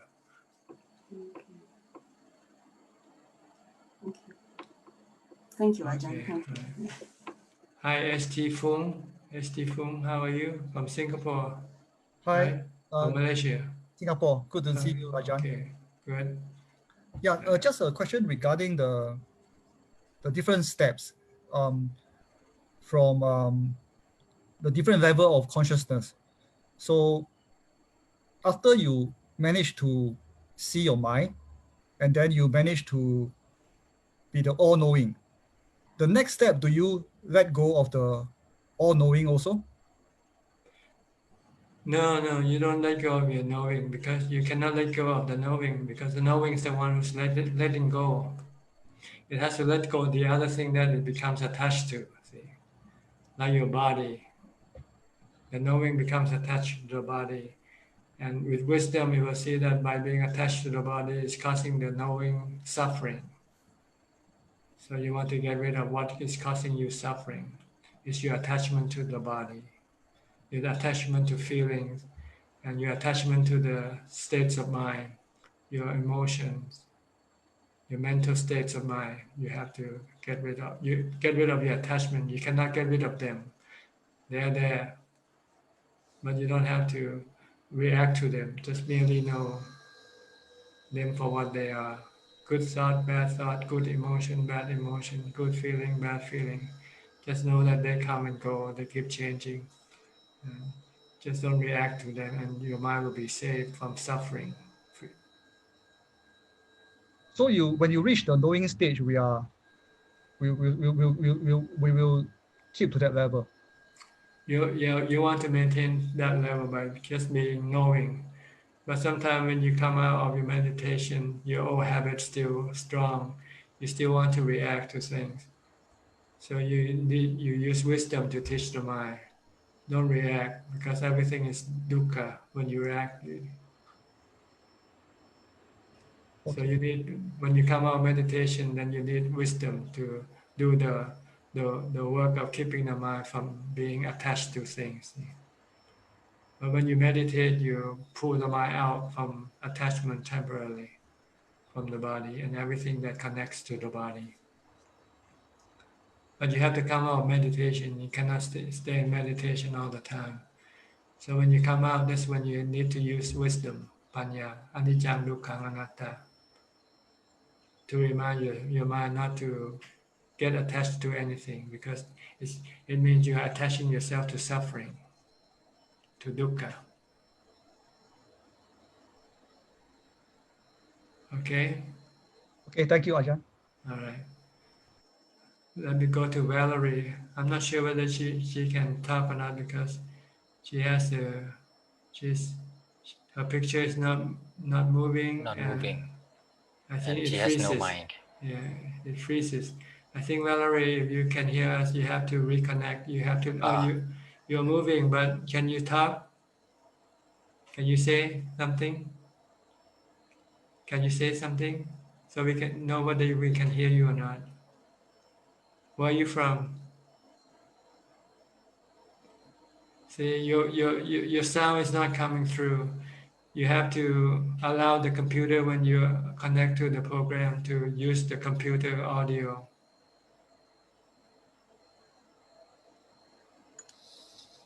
Is there any sound? Can you hear any sound from her? No. No, no sound. No, not sound. Somehow your microphone is not connected. So you have to leave the meeting and come back in again. And when you enter the meeting, there will be a pop-up and ask you to say, using the computer microphone. Okay, I'm sorry, but we cannot communicate. I have to go to the next person, to Gek Yen So from Penang. Hi, Gek. How are you? I'm good. Thank you, Tanajan. I do not have any question today, Tanajan. Okay. Listening, yeah. Okay, nice to see you. Hope Thank you're well. you. Yeah, thank you. Okay. Let me go to Jason Ong. Hi, Jason. Where are you from? You have to unmute your microphone first. Okay. Yeah, Tanajan, good evening. I'm from Penang, Malaysia. It's nice to see you. Yes. Can I ask you, just now you're talking about when you die of, for example, like if you die of anger, you go to hell. what about those people who met an accident and they die instantly? Do they get a chance to see, what sort of feelings they have, certain accidents and they kill instantly? What will happen to them at that precise moment? No, when I talk about, I wasn't talking about dying. When I was talking about doing bad karma. Yeah. If you do bad karma out of anger, then your mind will accumulate this hellish condition in your mind. So it has nothing to do with dying.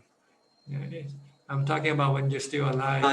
Okay. Sorry, and you're committing bad karma, then Yeah. you're accumulating bad conditions for your mind. Yeah. But on that line, I was thinking, what will happen to those people who met an accident and died instantly? What sort of karma will come out because they didn't get a chance to get fear or anything like that? The karma will be automatic. See, whatever you have accumulated in your mind, which karma is stronger, then it will take effect first. If your good karma are stronger than your bad karma, then your good karma will take you to heaven first. So probably if you met a very bad accident when doesn't matter how you die. It doesn't change the equation. Doesn't change your good or bad karma that you have accumulated in your mind. The good or bad karma will be the one that decide which type of birth you will exist after you die.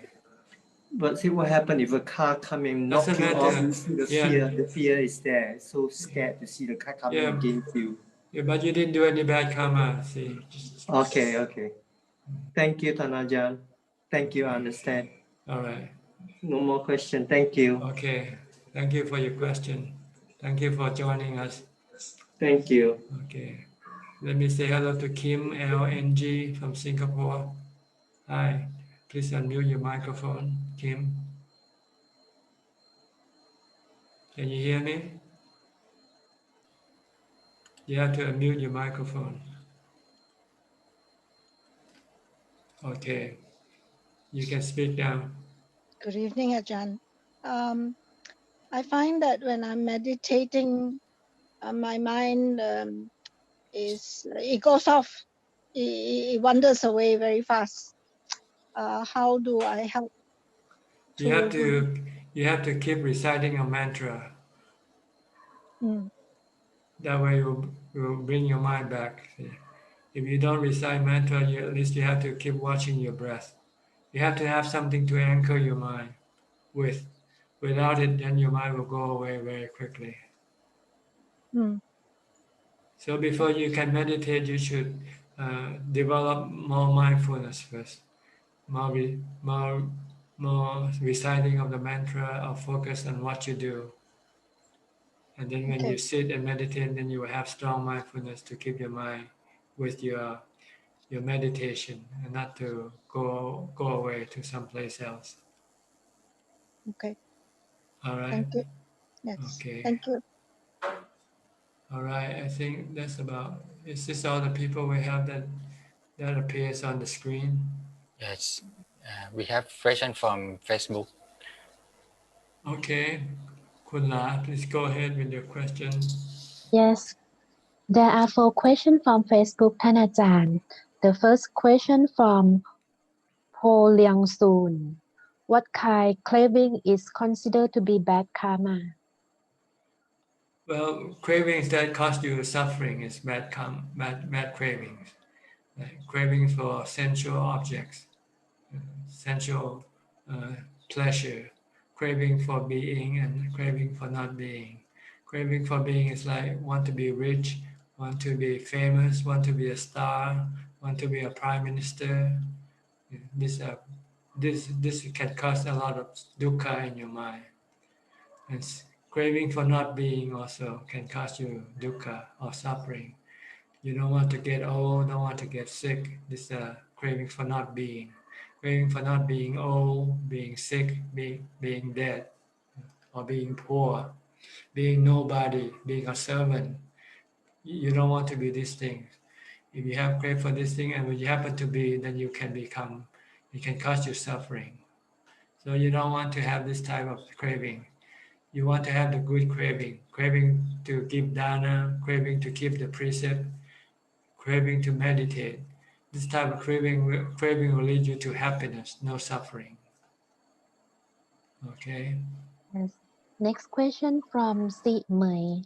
Dear Ajahn, in daily life, it is very easy for me to practice metta, karuna, mudita, and ubekha. However, as I would send metta to all 31 realms of existence, I do not know how to be fierce or strict to my staff who is disrespectful or toxic to me or my boss. I also do not know if being fierce is the same as being angry. It is okay for a practitioner to be fierce. Sadhu and thank you, Ajahn. The reason why it's easy for you to send your metta to the 32 realms is because you don't meet anybody that way. See? You don't meet people you don't like, so it's easy to do it. But when you have to send metta to the people you don't like, then you find it difficult to do. But you have to force yourself to do it if you want to really send metta. Send metta to no receiver is easy, but send metta to someone that you don't like or somebody who's not good to you is hard. But you can do it. So you just have to force yourself. If you cannot show metta to people when you meet them, at least try not to show any antagonism toward them. Just try to have ubekha, just remain calm and non-reactive. But if you can be nice to people, then you should do it. Say hello, smile, or give them some money or something, to make people happy. This is metta. The question, the other question within this question, I'm not sure, but I forget already. Yes. I also do not know if being fierce is the same as being angry. Fierce, like to show. Well, if you do it without anger, there's no. It depends. Sometimes you're fierce because you're angry. Sometimes you can use fierce as a a sign, but no real anger toward that person. As long as you use it without anger, then it's okay. And is it okay for a practitioner to be fierce? Yes, even teachers like Nota Mahabush, he's always fierce with his students. And he's trying to keep scolding them. You're lazy. You live like a pig, sometimes. Yeah, but this is okay. It's out of compassion, out of metta, not out of anger. Because sometimes you need strong language to push people into action, right? If you say nice thing, oh, you're nice, so forth, then you feel complacent, right? So sometimes you need some strong language to push you into action. But no anger, no emotion involved. And Okay. next question from Unisa Gotami. Ajahn, I would like to ask your opinion on the importance of pilgrimage to holy site. Earlier, I heard Ajahn mentioning about India. There is a sutta referring to going pilgrimage to Anumotana, Ajahn. See, people go for pilgrimage because they're still doubtful of the Buddha, the Dhamma, and the Sangha. They're not sure whether they are real or they're just imaginary. Somebody created like a fable or something. So they need to go to the place of the origin to prove to themselves that there was actually a Buddha here in this place. And he became enlightened at this place and he passed away in this place to reinforce his belief or his sattha to the Buddha, Dhamma, and the Sangha. But if you already have belief that you believe that the Buddha is true, the Dhamma is true, the Sangha is true, then you don't need to do this pilgrimage. See, all the Ajahn, most of the Ajahn in Thailand, they never go to India. but they all became arahants, because they had no doubt that the Buddha, Dhamma, Sangha are true or not. They have no doubt. So they follow the teaching strictly and then achieve the result from their practice, became arahants. So they don't need to go to India. But if you're still doubtful whether the Buddha, Dhamma, Sangha are real or not, then you might have to go to India to pay your pilgrimage, to prove to yourself, yes, the Buddha is real, the Dhamma is real, and the Sangha is real. So when you're convinced, then you can then commit yourself to follow the teaching of the Buddha. And then you can become enlightened eventually. But you still don't believe, then you say, why should I follow his teaching? I don't know whether this is real or not. I might be deceived by some stunned people who just want to create, falsehood, fake news.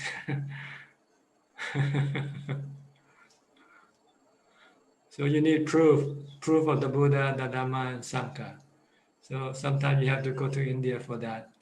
But if you don't have doubt, then you don't need to go to India for proof. Then you can then follow the teaching, study the teaching, and practice the teaching. Okay. Yes. And next question from Winston Go. Once the mind is measured, the four truths are known by the mind. Can Ajahn please explain further? Repeat the question again.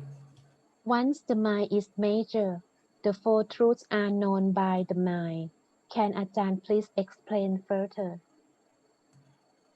Once the mind is measured, mature. when the mind is mature, and then it can see the Four Noble Truths. Yes. The mind can become mature by development of the practice of samatha and vipassana. This is the way to mature your mind. Normally, our mind are like children. We don't have any real knowledge of things. All the knowledge that we have are fake knowledge, not real knowledge. Only after you study and practice the samatha and vipassana bhavana, then that's when you come to see the real knowledge. And when you see the real knowledge, then you become mature. Then you see the Four Noble Truths. Yes, so you have to practice sila, samadhi, and panya to bring maturity to the mind. Once the mind becomes mature, then you can see the truth, the Four Noble Truths, the three characteristics of existence. Is that all the question you have?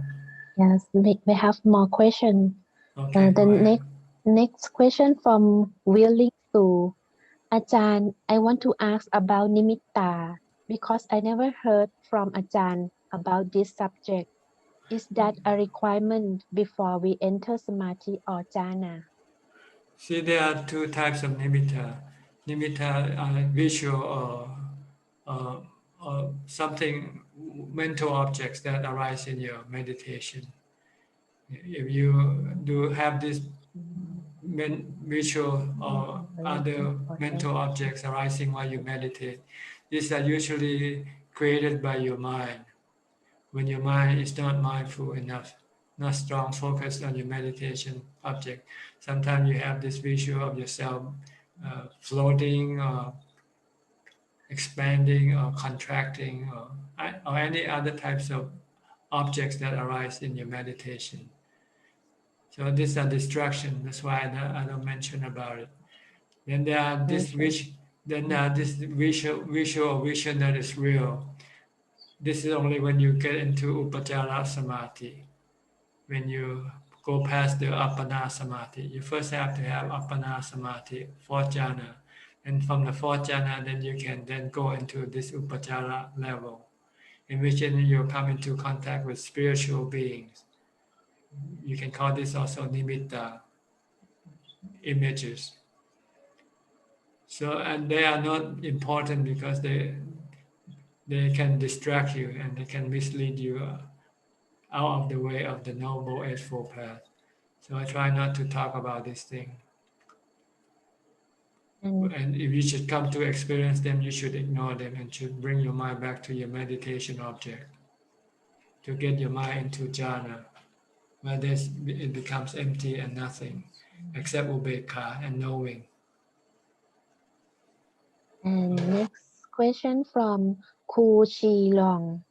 Is taking alcohol a little for health purpose is against the precept? Well, the precept doesn't say that you allow for taking it for medicine. So I guess then if you take a little, then you break the precept a little, regardless of the reason for taking it. Yeah. It's like killing a small ant for medicine. Maybe you want to take the ant and eat it for your medicine need. You still kill the ant. Yeah. And next question from Po Liang Soon. How you know some people become arahant after pass away? Well, normally if they pass away, their bone, some parts of the bone become relics, become like a precious stone, turn into precious stone. So we know that he's an arahant, or he or she is an arahant. Another way to know that a person is an arahant before he dies is when you talk to him and he gives you the Dhamma, and then you follow his teaching, and then when you become enlightened, then you can believe that he's an arahant. Because if he's not an arahant, he won't be able to teach you this Dhamma to you. And last question from Hani Box. Is meditation the only way to be liberated and gain enlightenment? Yes, you need to practice not just meditation. You need to keep the precept, the 5, the 8 precepts. Then you have to meditate. Then you also have to develop wisdom. You have to have the whole thing, the whole noble eightfold path to become enlightened. Okay. Anybody else? I think we have let everybody ask question. Now it's time for anybody who wants to go on the second round. I'll let you have another 2 or 3 questions because it's already 2 hours into the meeting. Anybody, raise your hand and unmute your microphone and speak if you have any more questions to ask. By the way, we'll meet next time on Tuesday because next Monday will be Observance Day again. So we'll have to move back to Tuesday. And then I think the week after we have to move back to Monday again because it will be Observance Day on Tuesday. But I'll let you know when we have to move. But if I didn't say anything, it means we'll stick to the same day. Okay, we have 2 people raise their hand. Lim Kim Heng. Hi, go ahead, Lim. Ajahn, just want to ask, let's say we attend the wake of a deceased person. What sutta should we chant if we want to, like, beside paying respect? No, the reason you go to a funeral is to reflect on your future, see. You should contemplate, I will be like this person. That's the purpose of going to a funeral. That's the purpose of looking at dead body, to remind you that death is imminent for you also. He is your future. You are his past. See.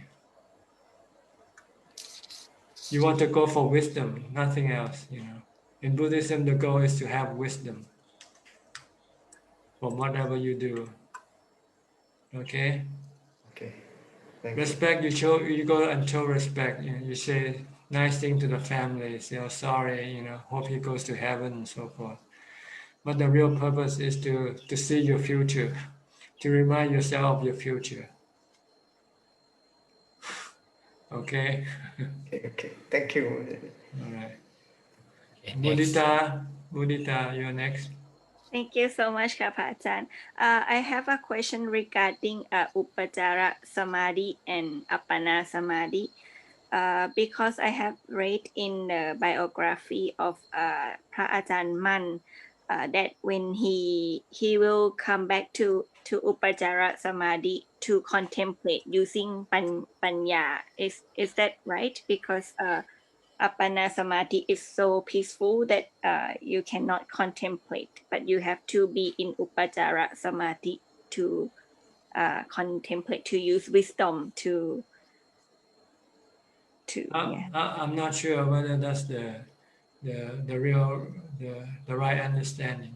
Normally, I thought upajjhara has to do with this psychic power thing, the ability to connect to spiritual beings or to recollect past lives and so forth. But in order for you to contemplate, I think you have to come out of both upajjhara and appana samadhi to come back right now. Right now, we're developing wisdom by talking, by discussing Dhamma.